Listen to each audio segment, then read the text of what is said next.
Hello students, this lecture of English Literature Shastri Part 2nd Paper 1st. Today we will study about the famous poet William Wordsworth's poem The Solitary Reaper. First of all, we will know about the poet William Wordsworth.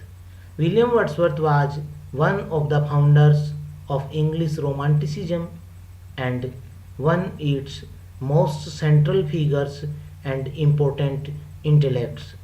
He is remembered as a poet of spiritual and epistemological speculation, a poet concerned with the human relationship to nature, and a fierce advocate of using the vocabulary and speech patterns of common people in poetry.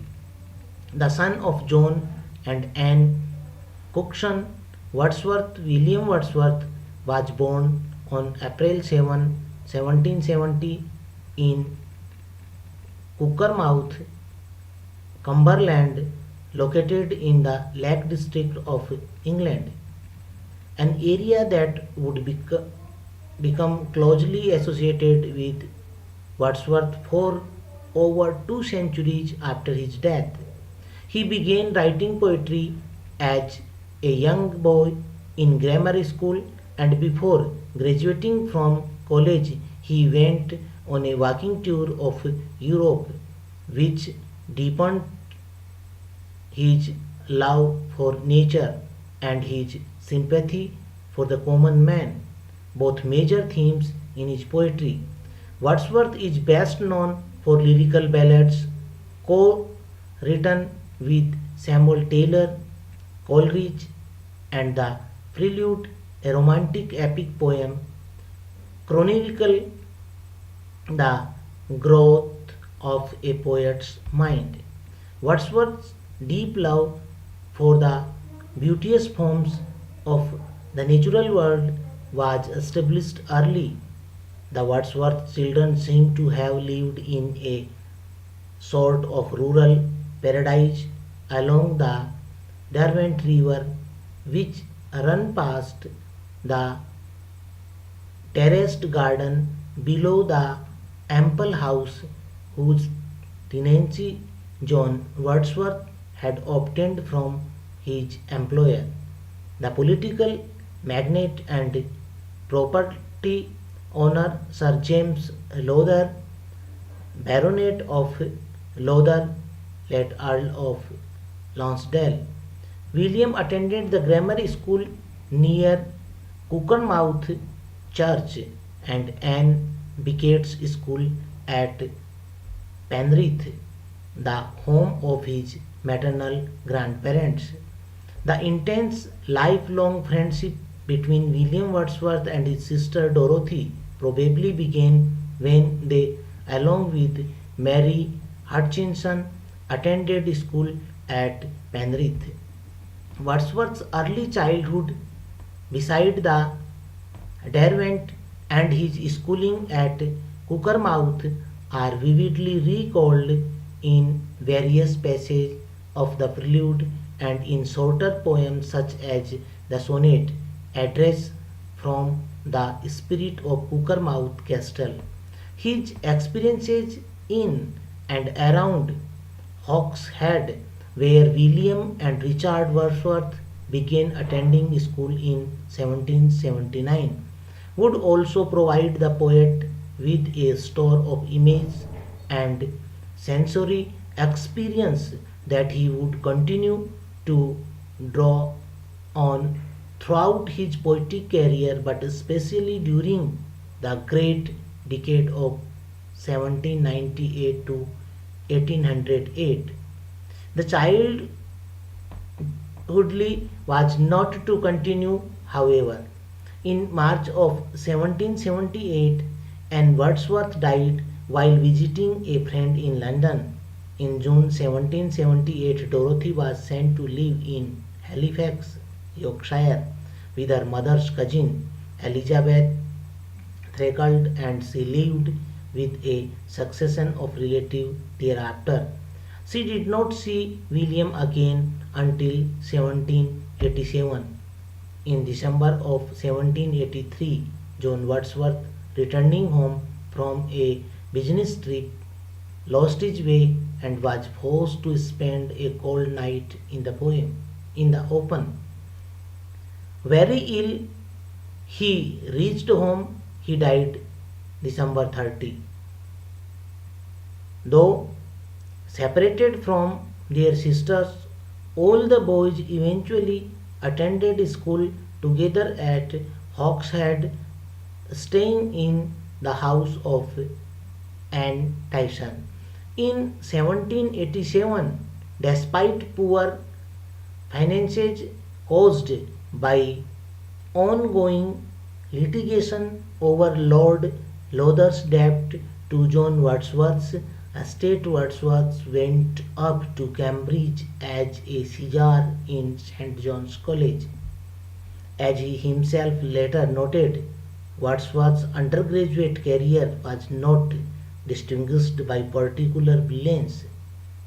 In the third book of the Prelude, Wordsworth recorded his reaction to life at Cambridge and his changing attitude toward his studies.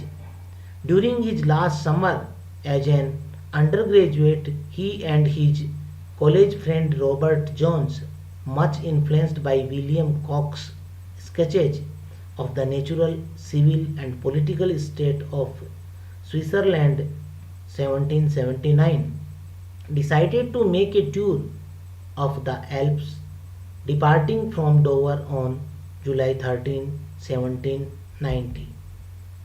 Then we come on the poem. The Solitary Reaper is a lyric by English romantic poet William Wordsworth and one of his best known works. The poem was inspired by him and his sister Dorothy's stay at the village of Strathire in the parish of Balquhidder in Scotland in September 1803. The Solitary Reaper is one of Wordsworth's most famous post-lyrical ballads lyrics.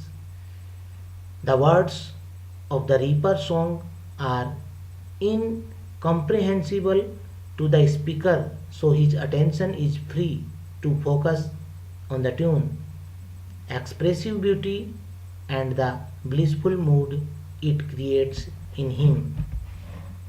The poem functions to praise the beauty of music and its fluid experience beauty, the spontaneous overflow of powerful feelings. It takes its origin from emotion recollected in tranquility that Wordsworth identified at the heart of poetry. The poet orders or requests his listeners to behold a young maiden reaping and singing to herself.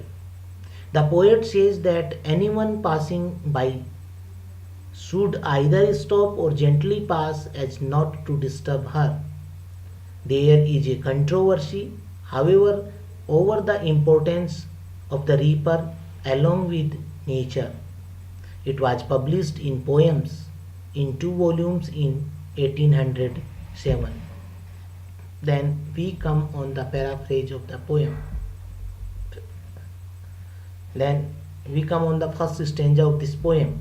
Behold her single in the field yon solitary highland lass, reaping and singing by herself. Stop here or gently pass. In the second line, the word lass means maiden or a young girl. Here the poet, while traveling in the highland valleys, comes across a lonely Highlander reaper girl who is harvesting the crops and singing by herself. He tries to draw the attention of the passers-by to the girl by calling them to behold her. The poet urges them to stop there and listen to her song or to pass by gently without disturbing her in her singing. So the poet requests the travelers that if they are not interested in the song of this Highland girl, then they should not disturb the girl and they should pass away silently. The second stanza. Alone she cuts and binds the grain and sings a melancholy strain. Or listen, for the well profound is overflowing with the sound. The solitary reaper girl is cutting and binding the grain while singing a sad song. The poet again urges the other travelers to listen to her music as it is overflowing the deep valley. The third stanza. No nightingale did ever chant more welcome notes to weary bands or travelers in some shady haunt among Arabian sands. Here the poet compares the song of the reaper girl with the song of the sweet singing nightingale bird. The melodious note of a nightingale sounds sweet and welcoming to a tired group of travelers in some shady shelter in the middle of the Arabian desert. But the song of the Highland girl is sweeter than that of the nightingale. So here the poet compares the song of the Highland girl with the song of the nightingale. And he wants to express that the song of nightingale is nothing before the song of this Highland girl. The fourth stanza. A voice so thrilling never was heard in springtime from the cuckoo bird, breaking the silence of the siege among the farthest Hebrides. Here the poet compares the song of the Highland girl to the song of the cuckoo bird. And now the comparison shifts to the cuckoo bird, another well known song bird. The cuckoo bird in springtime breaks the silence of the siege in the far off Hebrides islands. But according to the poet, the song of the solitary reaper is more thrilling than that of the cuckoo bird. So here the poet compares the song of this Highland girl to the best well known songs of nature. The fifth stanza. Will no one tell me what she sings? Perhaps the plenty numbers flow for old, unhappy, far off things and battles long ago. Here the poet does not comprehend the meaning of the song or its subject matter, as the girl is probably singing in her native Gaelic language, which the poet doesn't understand. So he asks the other travelers there if anyone can throw some light on what she is singing or what is the subject matter of the song which is sung by this Highland girl. From its tune, he guesses it to be a mournful song, plenty numbers about some old unhappy things and past battles. The next stanza. Or is it some more humble lay, familiar matter of today, some natural sorrow, loss, or pain that has been and may be again? Wordsworth again guesses the subject matter of the Highland Girl song, that the song might be about some more unusual happenings like some natural sorrow, loss, or pain, a death, or a domestic day to day incident which has occurred or maybe happen again. The next stanza, whatever the theme, the maiden sang as if her song could have no ending. I saw her singing at her work and over the sickle bending. In this stanza of the poem, The Solitary Reaper, Wordsworth talks about the impact of the reaper's song left upon his mind. No matter what the theme was, the maiden girl was singing like here, no stopping. Our poet saw her singing at her work, bending over her scythe. The flow of her music was so impressive that it seemed to be never ending. So here the poet wants to express that even though he does not understand the language of the song of the Highland girl, but he guesses on the tune about the theme of the song. And he does not understand the language of the song, but the effect of the song was very much impressive on the poet's mind that it seemed to be never ending.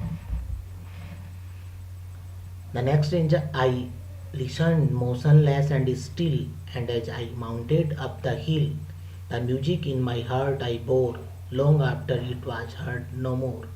The poet listened to the girl's song, stopped on his way, and stood still, very much charmed by the girl's beautiful song. When the poet was climbing up the hill, the song could no longer be heard from there, but he bore the music, the melody of the solitary reaper song in his heart. Such was the impression of the song upon his mind. So here the poet wants to express the effect of the song of the Highland girl, which was sung in the midst of nature, and what was the effect of the song on the poet. Thanks.